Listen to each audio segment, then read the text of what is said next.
Pagdating sa knowing, it's a lifetime. Oh, yeah. Lifetime yan. Yeah. Yung taong pinakasalan mo, iba na yan 10 years from the day you had your wedding. Don't love the future version of your spouse. You love yung present version niya. A lot of husbands provide financially, but they don't provide an emotional, Or safe even space. spirit. Ang natutunan ko rin is that going back to what God has instructed to humanity, to Adam and Eve, God told them to be fruitful and multiply. Marriage will teach you how to be Christ-like. Kasi hindi lang yung tanggap ka ng tanggap, but marriage is for you to really give an opportunity for you to grow and become more like Jesus. Welcome to Life Place Podcast, where we talk about life, faith, and anything in between. We hope you'll be encouraged by today's episode. And yung ating pag-uusapan, kasi nga anything in between, di ba? Pag-uusapan natin ngayon, it's love stories. Love stories at Life Place. At walang ibang pag-uusapan na love story kung hindi yung love story muna namin. But yeah, I hope you guys will be encouraged and will be in love. Yeah. Sa mga single, kaway-kaway. Shout out lahat ng mga single na nandyan sa atin. And sa lahat ng mga engaged couples pala na nakabook sa Life Place, excited kami sa inyong kasal dito. Na-ready na namin lahat para sa inyo. But anyways, pag-uusapan natin ngayon is about our love story. Oh, yes. Walang The iba. most Siyempre, awaited, no? the most awaited. Talaga bang the most awaited most yung awaited. ating You know, I've just love heard story? a lot of people asking how we met. Very intrigued sila kasi I guess we're both pastors' kids and pastors. Tapos ang bilis, yun ang laging naririnig eh. Ang bilis ng love story natin. So, Nagulat ka ba or na-expect mo na may mga I marinig ka already na ganun? expected that. Yeah, I expected that. And How did you respond? very positive naman. And naman ako, meron na akong parang switched on answer to those Which is? Which is, matagal ko tong pinag-pray, sinagot lang ni Lord. Amen. Yan. So, sige, let's start with I'm gonna ask you a question, and if you have questions for me, let's just let it flow. Ano yung first impression mo sa akin? Oof. When we first met? First impression lasts, Last. no? Sabi nga. First impression ko sa'yo, unang-una, wala naman talagang first impression nowadays. Kasi bakit? Meron sang social media. Bago pa lang kayo magkita Exactly. face to face, kilala mo na siya. So, na-stalk mo na ako? Surface level. Stalk na kita, of course. We're living in the 21st century, Oh, yeah. girl. And bago pa lang, nandun na tayo sa ganitong era, no? Bago pa lang makakilala, magkita kayo face to face, kilala mo na siya on a surface level. Siyempre sa mga pinapost siya sa feed. Nowadays, madjudge mo na ang isang person based on his or her feed. That's right. IG feed, no? Content sa TikTok. So nakilala, okay, etong person na to active, lifestyle niya is active. Okay, active No, lifestyle. fitness, you want outdoor. Yep. You're an outdoor person, nag-hiking, you love travel. Of course, you're in the ministry. So, before meeting you, wala na yung parang, okay, kailangan ko pang makilala to, yung mga bagay na, alam mo yun, surface level. Kilala na kita, kasi ito yung mga pinost mo sa feed mo. So I have a corresponding question to that. Mas nakatulong bang social media for you as a man? Kasi ako as a woman, parang naghihintay lang ako ng mga possible suitors. Wala ako talaga technically power to court a guy. Any girl, wala namang ganun, di ba? So as a woman, kung ako single at nakikinig ako ngayon, does it help? Is it a possible contributor na mas nagustuhan mo ko because of what I was posting? Factor ba yun? Obviously, kaya naging tayo love it. No. Yeah, yeah, Oo. So, yeah, may mga nagsasabi na ang lalaki first move. yeah. I doubt. You doubt it. Yeah. Mm. Kasi for us, ang first move is ikaw. How? By showing, who you are sa mga pinagpo-post mo. Mm. Nagpaganda ka, nag-ayos ka, Mm. 'di ba? Mm. Uh, you know, inakit mo ko by posting Tinding pang-aakit na. yourself in the social Yeah, media na yeah, nagpe-preach, nag-serve, mga ganyan. yeah. So ikaw talaga ang first move at ako nag-respond lang dun sa pinakita mo sa Correct. mundo. Yep. So, I think wala namang mali dun. It's Mhm. just that you want to be seen. You want to be known by, wala lang problema dun kasi pinapakita mo na ganito ka, ganyan ka, Mm. at I think mas na-accelerate yung ating Yep. pagkakilala kasi Yeah. before us meeting together, nakilala na natin kahit papaano ang ating mga sarili. Kasi ito yung mga pinopost, ito yung ating ini-story Mhm. at nilalike mo yung mga stories ko. Yeah, I kept liking his stories kaya Mm-mm. I was it was subtle Mm-mm. telling him na I like you but not really like you, parang ganun. So a little bit of advice kasi we live in a 21st century. Make use of technology, especially if you're single, no? Hindi naman Hindi sa not, to not be in, desperate. tsaka not in a flirty way. Oh yeah, wala akong anything na seducing photos, for men to have the wrong idea of who I am. Yeah. Of course, syempre as a Christian, Mm. if you want to flaunt your Yeah. body in a certain way, you're gonna attract men Yeah. for after that. Sino ba yun? Sorry. Sino ba yun sa Bible na si Boaz ba yun? Ruth and Yeah. Boaz, no? Boaz and si Ruth. Ruth, Na diba? sabi ko nga kay Pete, ang first move din, totoo, was Ruth. Kasi sabi ni Naomi kay Ruth, maligo ka, mag-ayos ka, pagsilbihan mo si Boaz. No? So, at the same way, sa atin, if we're gonna, Translating it to to today's now, you have to generation. really put yourself out there. Not yung, not in a ungodly way, Of but course. letting people know that you're single, you're a godly woman, and you're ready to find a mate. Diba? So nothing's wrong with that. You're just making use of what God has given us in this 21st century, which is social media. But don't get me wrong, hindi ka dapat obsessed with that. You still have course. to really grow in your personal skills, in your relationship with God, in your interests. I always tell this to my younger siblings and to whoever know that interests make you interesting. Wow. Yeah. Interests make you interesting. So you really have to expand your interests and also your relationship with the Lord. Kasi hindi lahat physical, I tell you. At the end of the day, it all boils down to communication and intimacy. Yeah. And as a woman, we get intimate with the person when we converse with them. So if you're a single guy, if you're a single lady, really expand your knowledge, expand your interests, para may mga pinag-uusapan tayo. So, that's it. Ako naman, can I also share my course, first go. impression with you? Yeah. So first, nakilala kita, alam ko na rin na, he's a pastor's kid. He loves his family kasi you post photos about you and your family, which is very, very yes for me because I also love my family. I want a family-oriented guy. And you travel with your family, which is also what we do as a family. And also, you love fashion. Kita ko, grabe, mag-meet tayo doon. Hindi ako mahirapan na, ayusan ka kasi alam mo na mag-ayos. Siguro may konting pa share. Pero meron ka ng ganong type of which I like. Kasi I also love clothes. I also like to dress up. So that's what I liked about you. And the first time I saw you, sabi ko parang bad boy guy to si Pete na parang, cool lang, chill lang na.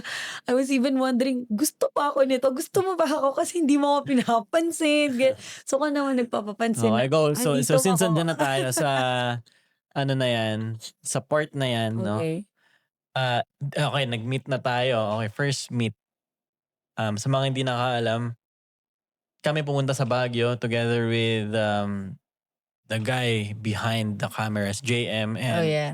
kasama ko rin yung kapatid natin Yeah. doon, si Kuya Jan, Kuya and Jan. Pastor B, and Shout yung out asawa Pastor niya, B and and Rachel. then si Biba. So, Yeah, nandun kami top. together, Avengers. Pupuntahan namin itong bagong mundo, ganyan. We will invade Baguio. Yeah. Sasalakayan namin ng Baguio. Ganun. Sige. And we will capture Shekinah. Ayan. So, ayun yung mission, to capture Shekinah. So, nag-meet tayo in person, face to face. And then, ako kasi, mabilisan lang. And then, and ano rin to, syempre, advice rin to sa mga nasa dating, mundo ng dating, or single na gustong magkaroon ng partner in life. Ako kasi, effective way for you to know a person is, ang first date nyo kailangan Group. with a group. Effective yun. Kasi kapag kayong dalawa lang, first date nyo kayong dalawa lang, ang nangyayari normally is you put your best foot forward. So, papakita mo talaga na, you're the right guy.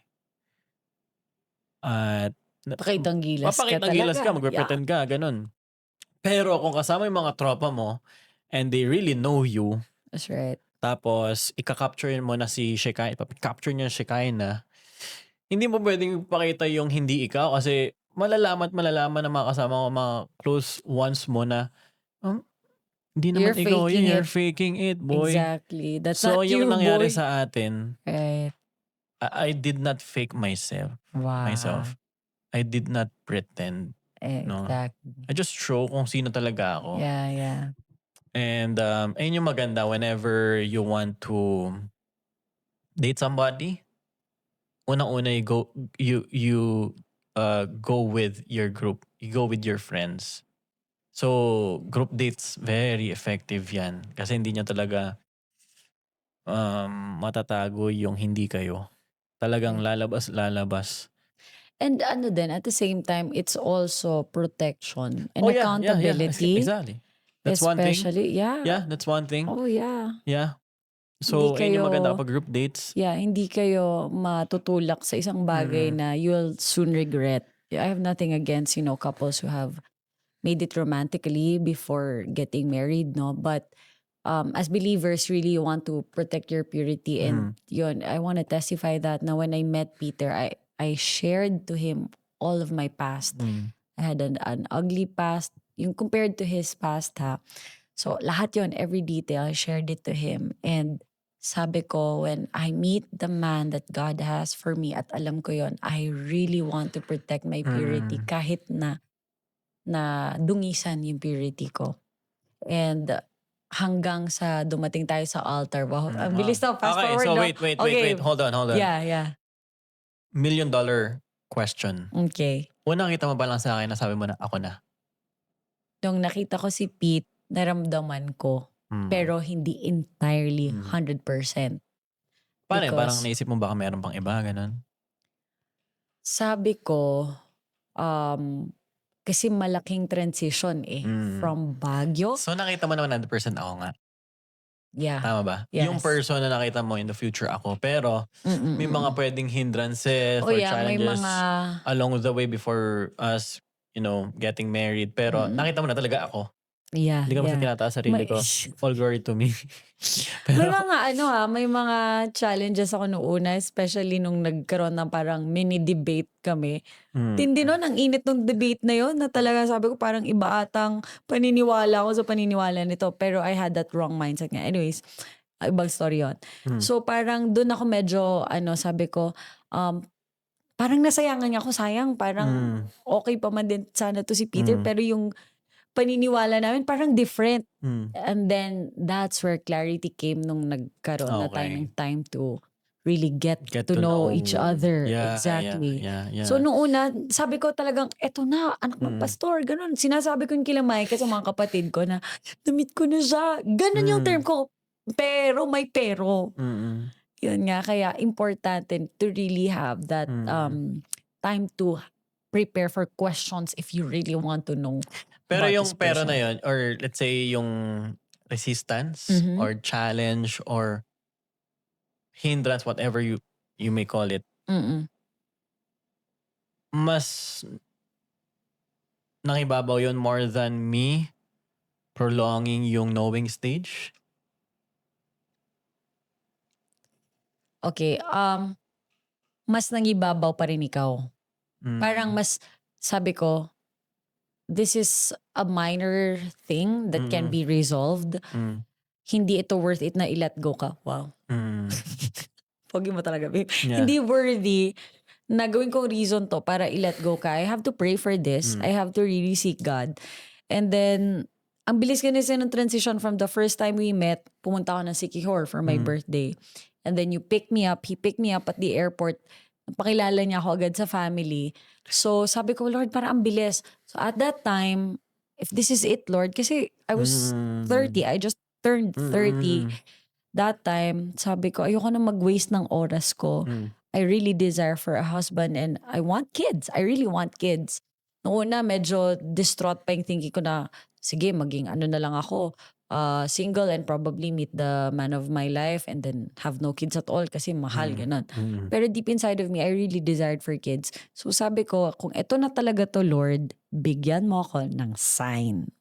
So hindi, hindi ito parang I was just relying on my emotions or the situation. I really asked God for clear signs. Tatlong beses. Tatlong times that I asked for God. And God showed it to me at naramdaman ko. And then, sabi ko, bakit ko pa patatagalin to? Ang tagal ko nang hinihintay. In fact, ang dami nang dumaang maling tao sa Pero buhay bakit ko eh. may mga nagsasabi na kailangan mong patagalin kasi baka hindi mo pa kilala yung person at hindi mo alam yung pinapasok mo. Ano masasabi mo dyan? Sige, ikaw. As a man. Unang-una, lalo ngayon, especially, mag-1 year na tayo, yung knowing stage kasi, hindi mo makakilala ang isang person sa loob ng 1 year, 2 years, 5 years, 10 years. Masyadong, how do I say this? Masyadong theoretical yung statement na kailangan mo munang makilala ang isang person before you marry that person. Yes, kung iano natin, babalance natin, kailangan mo makilala siya, makilala yung values niya, beliefs. Yeah. Yun, importante Dapat yun. ano yan. Align. May ano ka na, parang for Vision example niya, as a woman, yes. vision niya. Kung anong season Man niya of ngayon, God, yung mga ganyang bagay. kung Yeah, saan siya papunta, yung direction ng buhay niya, kailangan mag-align. exactly. Alam mo yun? Exactly. The way I see it, para kaming tumatakbo sa isang race. We have individual races and then at some point, nag-meet kami kasi tumatakbo kami towards one goal, which is Jesus. So yun, kailangan mo munang Nag-align lang. malinaw. Yeah, malinaw ang goal, Kailangan malinaw ang malinaw. vision. Exactly. Malinaw parehas sa inyo individually and you share those things. And pagdating sa knowing, it's a lifetime. Oh yeah. Lifetime yan. Yeah. Yung taong pinakasalan mo, iba na yan 10 years from the day you had your wedding. Yeah, and that's what I love. Nagbabago eh. Nag-iiba.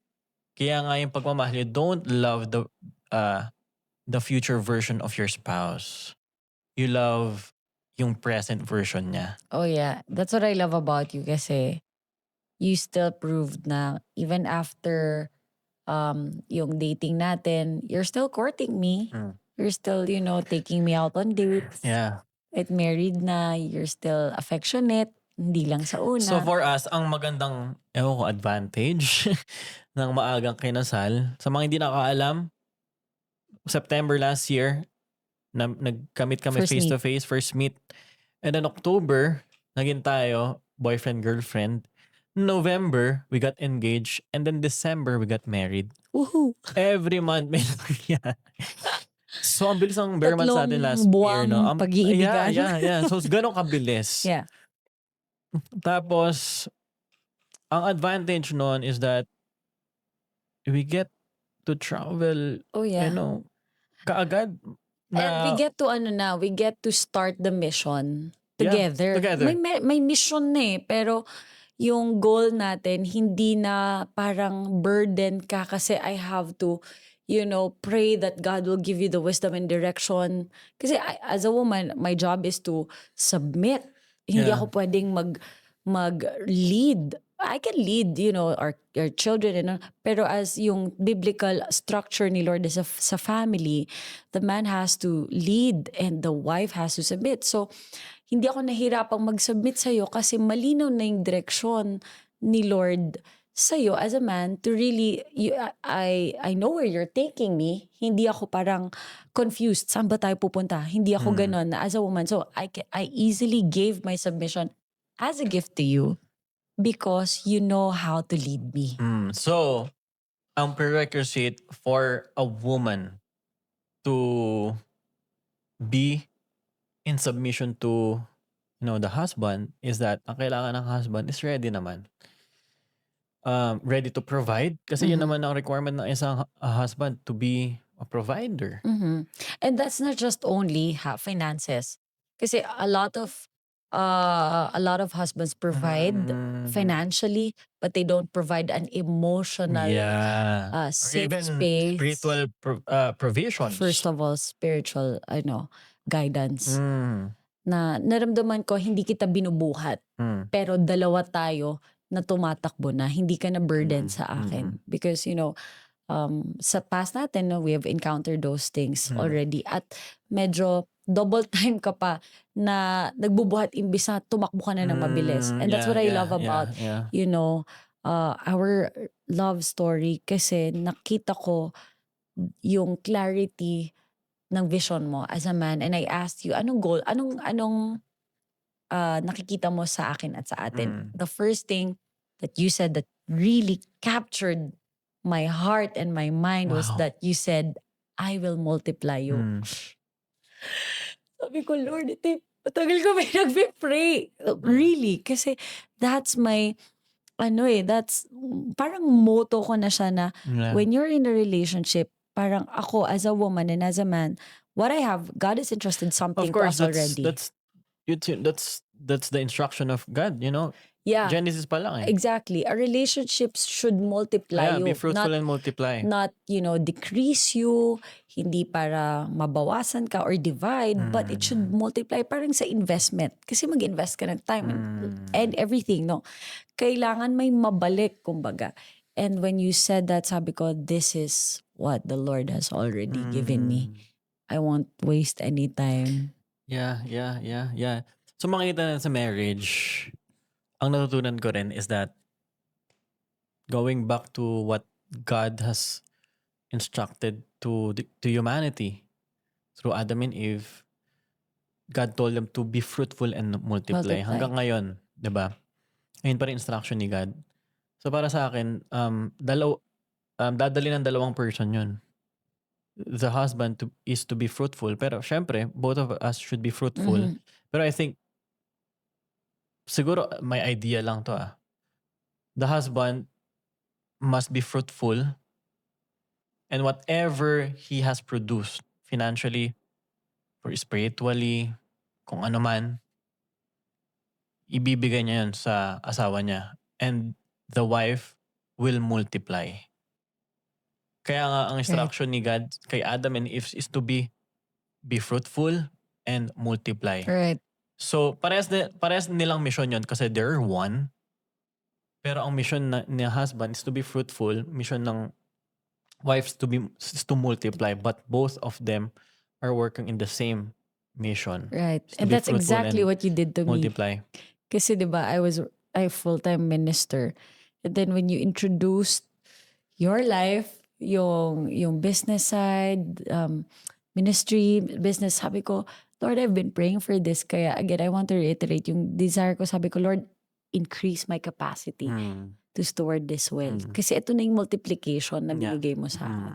So that's how our love story began. So now, as a married couple, before we end, ano yung bagay na pwede mo ma-share as a lesson na ating pinagdadaanan or as a married couple now? Yeah. Personally, sa season ko ngayon, season natin ngayon, marami actually lesson na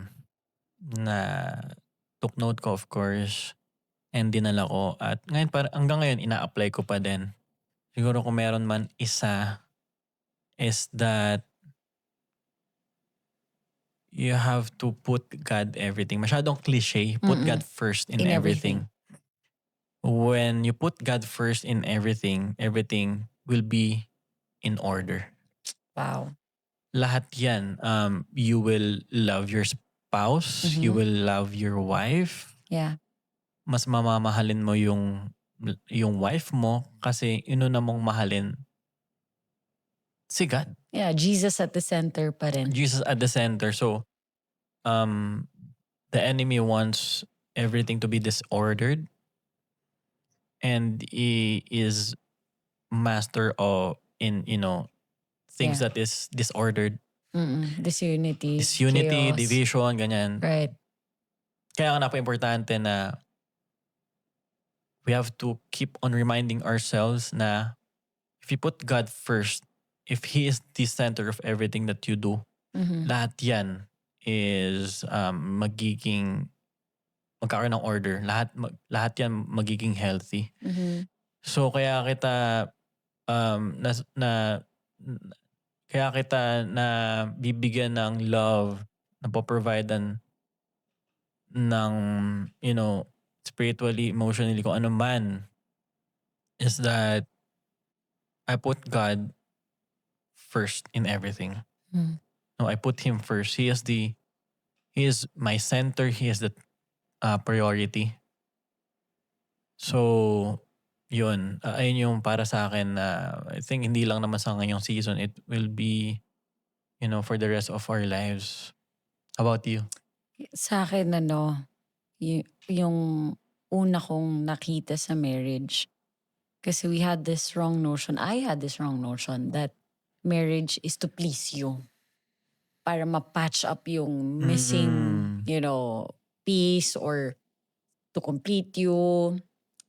Pag may partner ka, you complete me, yung ganong mga But what I've learned so far is it's really being Christ-like. Marriage will teach you how to be Christ-like. Kasi hindi lang yung tanggap ka ng tanggap, but marriage is for you to really give an opportunity for you to grow and become more like Jesus.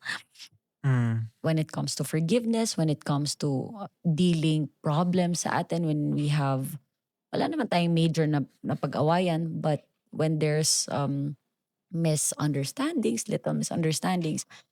natututunan ko how to respond in a Christ-like way. Kasi kung hindi, paano ako mag-grow as an individual? So marriage has taught me Christ-likeness. Wow, yeah.